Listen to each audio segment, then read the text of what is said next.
조합원님 안녕하십니까? 중앙지부 대의원 김영남 인사드리겠습니다. 현재 카카오의 편중 배차나 콜 유료화 갑질을 보면 이제는 황당함을 넘어서 분노를 금할 수가 없습니다. 3월 26일 날 JTBC 보도한 내용을 보신 분들은 아실 겁니다. 일반 택시 호출을 해도 가맹 택시가 온다는 내용이었죠. 바로 앞에 일반 택시가 빈차로 줄줄이 서 있어도 14번 호출 중에 13번이 카카오 블루가 먼 거리에서 왔다는 내용입니다. 줄줄이 서 있었던 18대의 휴대폰에 14번 일반 차량 호출을 했는데 그나마도 단 한 번만 울렸고 순식간에 콜이 사라졌다는 내용입니다. 현재는 59,000원 유료로 받고 있는 프로 멤버십을 가입을 하면 우선 배차 지역을 설정할 수 있다고 돼 있는데 그나마도 우선 배차 지역을 설정하고 콜을 불러도 카카오 블루가 콜을 먼저 잡고 온다는 내용입니다. 조합원님, 이건 불공정을 떠나서 사기 아닙니까? 59,000원의 유료 멤버십이 3일 만에 2만 명이 마감이 되었다고 합니다. 왜 그렇겠습니까? 이유는 간단하죠. 이미 조합원님들께서 카카오의 가맹택시와의 불공정 배차를 이미 경험하셨기 때문에 혹시라도 콜에 대한 더 부당한 대우를 받을까봐 울며 겨자 먹기로 어쩔 수 없이 비용을 부담할 수밖에 없는 경우이기 때문입니다. 카카오가 이걸 또 99,000원까지 올린다고 하죠. 조합원님, 칼만 안 들었지 강도나 다름없습니다. 카카오에게 묻고 싶습니다. 당신들이 불공정하게 콜 몰아주기로 이동시키는 고객들은 개인 택시 5만 명이 그동안 피땀으로 일궈오는 소중한 자산입니다.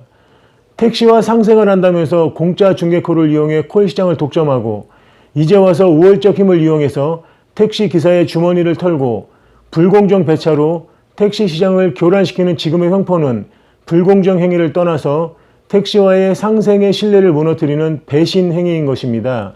이런 게 말 그대로 갑질이 아니고 무엇입니까? 다시 말하지만 지금처럼 오만 택시기사가 일구어낸 고객 자산을 콜로 장난질해서 배를 불리는데 급급해 한다면 단합된 저항으로 응분의 대가를 반드시 치를 것입니다. 가만히 생각해보면 개인 택시는 그동안 카카오의 이름을 잠시 빌려 쓴 것뿐이죠. 그런데 왜 5만 명의 자산을 일부 가맹택시에게 몰아주며 무슨 권한으로 뻔뻔하게 갑질을 하는지 도대체 이해가 되질 않습니다. 이게 초창기에 입에 침도 안 바르고 떠들어댄 공유경제고 업계가 상생하는 상황입니까? 가맹이든 아니든 어떠한 경우라도 동등한 일반 중개형으로 해야 합니다. 핵심은 카카오가 중개형과 가맹형이 구분되었던 상황에서 세력을 확장시키기 위해서 변질을 하고 있는 것으로 보는 게 맞다고 생각합니다. 이제는 그나마 연합할 군소업체들도 퇴출 수순을 밟고 있지요. 정부와 언론에서 부추겨서 우후죽순 생겨난 군소업체들이 지금 어떻게 됐습니까?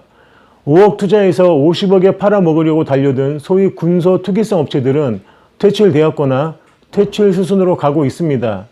어차피 지금 플랫폼 제도 안에서 보면 그냥 두어도 저는 자연스럽게 도태된다고 봅니다. 팔 데도 없고 사주지도 않습니다. 더 이상 뛰어들 군소 업체도 이제는 없다고 저는 판단을 합니다. 그 이유는 군소 업체의 고객 수요는 우버나 티맵 타다가 살 필요성이 없는 겁니다. 본인들이 마케팅을 하면 훨씬 비용이 저렴한데 굳이 돈을 들여 살 이유가 없는 것이죠. 그나마 특색이 있는 합승형의 반반 택시 정도가 그나마 좀 보이는데 그런 류의 모델은 있어도 무방하다고 저는 생각을 합니다. 원래 벤처기업이 소액을 투자해서 운영하다가 거액을 받고 팔아먹는 게 목표인데 이제는 저는 망했다고 저는 생각을 합니다. 연간에서 회사 택시 IM이라고 있습니다. 저는 어디서 나온 자본인지 궁금합니다. 이런 대기업판에 끼어들어서 군소업체가 살아남기 힘든 판세라고 보면 어느 자본이 흡수가 되었는지 합리적인 의심이 드는 부분이기도 합니다. 어찌되었든 늦었지만 지금이라도 조합해서 플랫폼 TF팀을 가동해서 대책을 세운다고 하니까 저는 참 다행이라고 생각을 합니다. 조합님께서도 TF팀의 활동에 많은 관심을 가져주시길 부탁드리겠습니다. 앞으로 조합이 플랫폼을 하려면 서울시나 정부의 귀가 좀 솔깃한 제안을 통해서 공영택시로서의 투자를 받아낼 정도의 구상을 제시해야 된다고 저는 생각을 합니다. 예를 들자면 교통약자 등을 위한 공익을 기반한 공공 플랫폼의 방향으로 가야 서울시의 참여나 투자 명분을 이끌어낼 수 있다고 저는 봅니다. 앞으로도 카카오는 가맹택시를 통해서 어떻게든 독점을 유지하려고 노력을 할 것입니다. 더구나 착취 구조로 가는 무리수까지 지금 두고 있죠. 이 배경에는 택시가 사양산업에서 소위 돈이 되는 플랫폼 사업으로 변모하는 그런 과정에서 그 배경이 결정적으로 작용을 한 게 아닌가, 저는 그렇게 생각을 합니다. 그런데 카카오는 제가 볼 때 택시업계에서 이미 많은 독점의 혜택을 누렸죠. 공짜콜을 통해서 시장 점유율을 높였고, 그리고 시장의 선점한 효과를 가져갔습니다.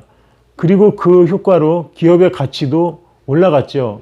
그런데 이제 와서 상생하겠다고 해놓고 나서 택시기사의 주머니를 노리고 있는 이런 행태는 정말 말이 안 된다고 생각을 합니다. 우리의 수요를 카카오 쪽에서 잠식하고 있는 것이지만 실질적으로 큰 틀에서 보면 인력을 우리가 독점 공급하고 있는 상황인데 우리가 그 행세를 하지 못하고 있다고 저는 생각을 합니다. 최근 카카오가 아무런 저항 없이 콜 유료화, 수수료 갑질, 편중 배차 등을 하는 걸 보면 이제는 우리도 더 이상 우리 플랫폼을 안 할 이유가 없습니다. 어떻게 보면 이제는 안 할래야 안 할 수 없는 상황까지 온 것이죠. 서울의 개인 택시가 모래알처럼 흩어져 보이지만 다들 그런 문제점을 공감하고 있기 때문에 상황에 따라서는 단결할 수 있는 소지를 저는 항상 가지고 있다고 생각을 합니다. 지금 필요한 건 오히려 조합의 의지가 아닐까 생각을 합니다. 빠른 시간 안에 제대로 된 우리 플랫폼을 만들겠다는 의지를 조합원에게 보여주어야 합니다. 카카오의 행포와 불공정에 맞서 조합원들이 수긍할 수 있도록 강력하게 대응해 주시기를 부탁드리겠습니다. 대부분의 택시기사를 희생시키면서까지 비용을 착취해서 가맹택시에게 고객을 몰아주는 이런 행위는 이제는 우리 손으로 박살을 내야 합니다. 조합의 현명한 판단과 빠른 대응을 기대하겠습니다. 그리고 부탁 말씀 드릴 것은 이제는 조합원님의 단결만이 살 길임을 결코 잊어서는 안 될 것입니다. 아직 코로나 시국이라 여전히 힘든 시기입니다. 조합 정상화로 인해서 2021년 택시 혁신의 희망을 놓지 마시고 늘 건강하시고 안전운행하시기를 기원드리겠습니다. 늘 조합원님께 힘이 되는 대의원이 되겠습니다. 감사합니다.